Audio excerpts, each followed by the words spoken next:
Assalamualaikum warahmatullahi wabarakatuh. Halo semua, nama saya Elia Lolamita Sari, saya kelas 1B2 Malam.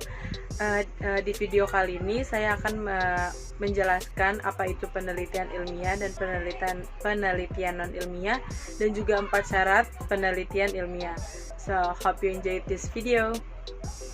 Pertama-tama kita mulai dari penelitian. Penelitian atau research yaitu upaya pengumpulan data-data dengan cara kerja sistematik. Tujuannya untuk menjawab pernyataan atau masalah dari data tersebut. Penelitian dilakukan menurut kaidah dan metode ilmiah untuk memperoleh informasi, data dan keterangan yang pemahamannya membuktikan kebenaran atau tidaknya suatu asumsi atau hipotesis dalam suatu bidang ilmu pengetahuan dan teknologi supaya bisa menarik kesimpulan, dan juga ada di dalam pasal 1 ayat 4 Undang-Undang Nomor 18 Tahun 2002 tentang Sistem Nasional Penelitian, Pengembangan, dan Penerapan Ilmu Pengetahuan dan Teknologi. Dan juga penelitian dibagi menjadi 2, yaitu penelitian ilmiah dan non-ilmiah. Kegiatan pengumpulan data-data dengan cara kerja sistematik dan objektif yang tujuannya untuk mencapai prinsip-prinsip atau teori yang mendasar pada data dengan non-ilmiah. Non-ilmiah biasanya bercorak subjektif atau teori-teori atau pemikirannya berasal dari pemikiran si peneliti tersebut. Dan selanjutnya adalah perbedaan penelitian ilmiah dan non-ilmiah. Yang pertama yaitu perumusan masalahnya jelas dan spesifik, kalau non-ilmiah biasanya lebih kabur dan abstrak. Yang kedua yaitu masalah dari penelitian tersebut merupakan hal yang dapat diamati dan diukur, kalau non-ilmiah biasanya tidak selalu diukur atau bisa bersifat supranatural atau sesuai dengan keyakinan si peneliti tersebut. Yang ketiga yaitu jawaban atau hasil dari penelitiannya bersumber dari data yang dicari, sedangkan non-ilmiah berasal dari pengamatan yang dilakukan di lapangan.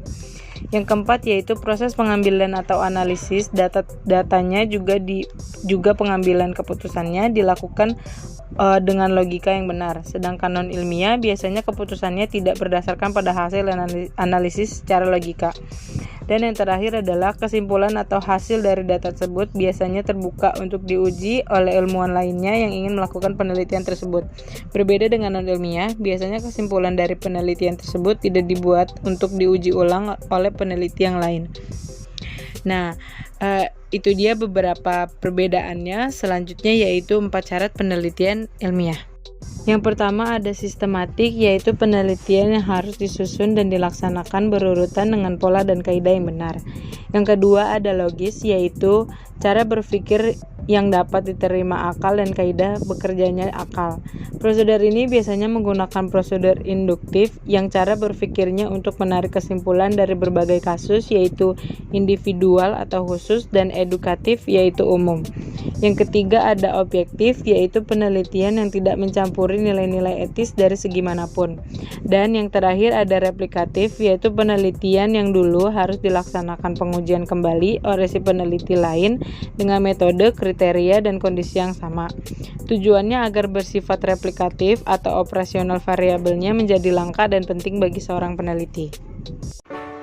So, kesimpulannya adalah seseorang yang dikatakan berpikir ilmiah yaitu seseorang yang dapat berpikir logis dan empiris. Logis itu berakal, dan empiris adalah suatu fakta yang dapat dipertanggungjawabkan dan pengembangannya dilakukan dengan data tersebut. Nah, itu dia sedikit penjelasan tentang penelitian ilmiah dan non-ilmiah dan juga 4 syarat penelitian ilmiah dari saya. Kurang lebihnya mohon maaf. Wassalamualaikum warahmatullahi wabarakatuh. Bye guys.